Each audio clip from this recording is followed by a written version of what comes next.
আপনি দল করবেন বিএনপি, কোনো আপত্তি নাই, আমি আপনাদেরকে সম্মান করি, সহযোগিতা করব, কিন্তু ভোটটা আপনারা ব্যক্তি তাহেরকে দেবেন, এই আবেদন আমি আপনাদের জানাতে চাই।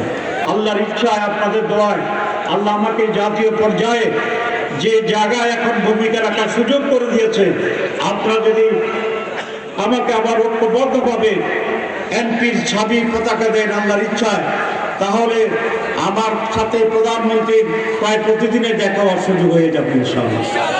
যেখানে যেটা করার সেটা আমি করতে পারবো এবং তার চেয়ে আগের চেয়ে অনেক বেশি ডেভেলপমেন্ট কাজ করতে পারবো, এই নিশ্চয়তা এবং এই উপলব্ধি এবং এই দৃঢ়তা আমার আছে আলহামদুলিল্লাহ। আমি আরেকটি কথা বলে শেষ করতে চাই।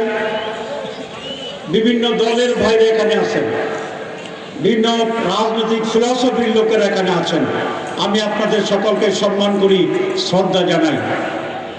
যদি এটা দলীয় নির্বাচন হতো তাহলে আপনারা যে দলের লোককে ভোট দিতে পারতেন, কিন্তু এই নির্বাচনে দলের নেতা নির্বাচিত হবে না, 14 গ্রামের সকল মানুষের নেতা, সংসদ সদস্য আমরা নির্বাচন করতে চাচ্ছি।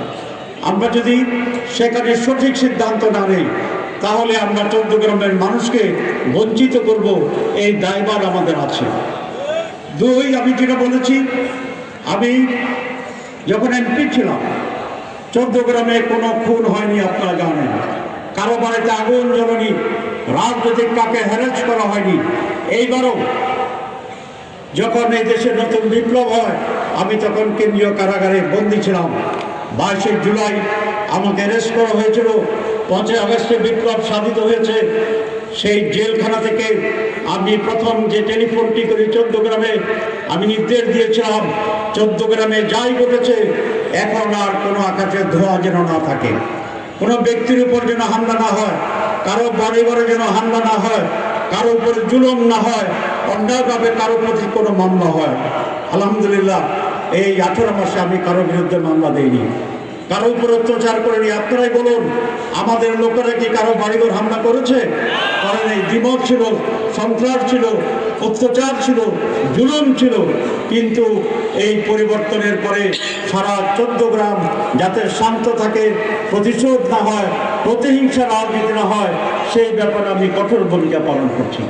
এই জন্য সকল দল মত নির্বিশেষে সকলের কাছে আমার আবেদন থাকবে, পার্লামেন্ট নির্বাচনে আপনারা যদি আমাকে নির্বাচিত করেন, আপনি দল করবেন বিএনপি, কোনো আপত্তি নাই, আমি আপনাদেরকে সম্মান করি, সহযোগিতা করব, কিন্তু ভোটটা আপনারা ব্যক্তি তাহেরকে দেবেন, এই আবেদন আমি আপনাদের জানাতে চাই। যদি আমাকে নির্বাচিত করেন, আমি ওয়াদা করতে চাই আপনাদের কাউকে আমি ভিন্ন চোখে দেখব না ইনশাআল্লাহ। সকলের নিরাপত্তা বিধানের দায়িত্ব আমি নেব, উন্নয়নের দায়িত্ব আমি নেব, রাজনৈতিক প্রতিহিংসার কবর রচনা করা হবে, প্রত্যেকেই স্বাধীনভাবে তার মত এবং আদর্শের ভিত্তিতে কাজ করতে পারবেন ইনশাআল্লাহ।